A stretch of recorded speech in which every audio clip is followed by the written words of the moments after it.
तर वळूया पुढील बातमीकडे। राज्यात पोषण आहाराच्या माध्यमातून विद्यार्थ्यांच्या जीवाशी सर्रास खेळ सुरू आहे। होय, पुण्याच्या घोडेगाव येथील आश्रम शाळेमध्ये विद्यार्थ्यांना दिल्या जाणाऱ्या दुधात चक्क जिवंत अळ्या आढळून आल्या। गंभीर बाब म्हणजे यापूर्वी राज्यात काही ठिकाणी पोषण आहारात साप, झुरळ, बेडूक आढळलेले आहेत। पाहूया या सगळ्या पोषण आहाराच्या बेजबाबदारपणाचा आढावा घेणारा सामचा हा एक विशेष रिपोर्ट। विद्यार्थ्यांच्या दुधात जिवंत अळ्या,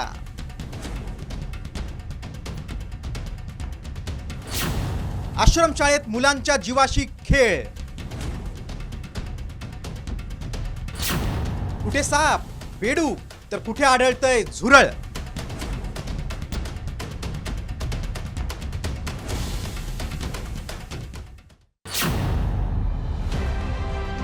शाळेत किंवा आश्रमशाळेत दिला जाणारा मध्यान्ह आहार किंवा पोषण आहार निकृष्ट दर्जाचा असल्याचं वारंवार समोर येत आहे।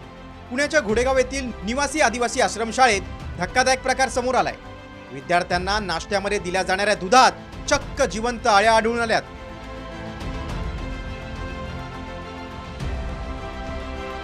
गंभीर बाब म्हणजे गेल्या 1.5 महिन्यांपूर्वी इथल्या विद्यार्थ्यांच्या जेवणात अळ्या आढळल्या होत्या। मात्र त्यातूनही प्रशासनानं धडा घेतला नाही। आता पुन्हा तसाच प्रकार घडल्यानं शिक्षण विभाग विद्यार्थ्यांशी कशी क्रूर थट्टा करतंय हे स्पष्ट होतंय।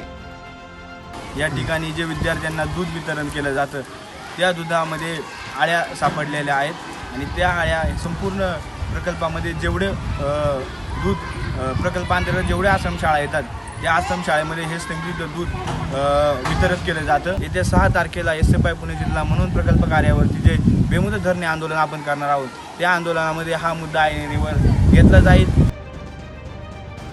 आश्रमशाळेतील या धक्कादायक घटनेनंतर यंत्रणा हादरली आहे। प्रकल्प अधिकाऱ्यांनीही अळ्या सापडल्याचं मान्य केलंय। अन्न व औषध प्रशासनाकडे नमुने पाठवले जाणार आहेत। जुनी पाकिटं बघितली तर त्यामध्ये अळ्या होत्या। तसंच नवीन पॅकेटमधले सुद्धा काही एक पॅकेट त्याच्यातलं ओपन करून बघितलं तर त्याच्यामध्ये लहान अळ्या असल्याचे दिसून आले। आमचं वरिष्ठ कार्यालय जे आहे नाशिक आणि ठाण्याचं तिकडे आम्ही पाठवतो आहे। तसंच तिथले जे सॅम्पल तसेच 3 ते 4 शाळा ज्या आहेत आमच्या त्यांचे सॅम्पल आम्ही फूड अँड ड्रग्ज डिपार्टमेंट आहे पुण्याचं त्यांच्याकडे आम्ही पाठवणार आहोत। ही एकमेव घटना नाही। गेल्या महिनाभरात राज्यातील विविध शाळांमध्ये आश्रमशाळांमध्ये निकृष्ट पोषण आहाराचे प्रकार समोर आले। नंदुरबार जिल्ह्यात शहादा तालुक्यातील मुबारकपूर येथील अंगणवाडीत बालकांच्या पोषण आहारात अळ्या आढळल्या होत्या।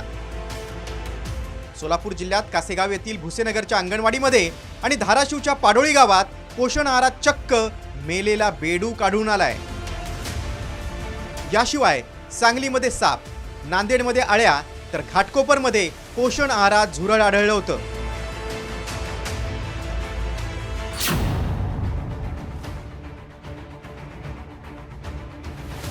असे प्रकार घडल्यावर ही केवळ कोरडी चौकशी करून थातूर मातूर कारवाई केली जाते।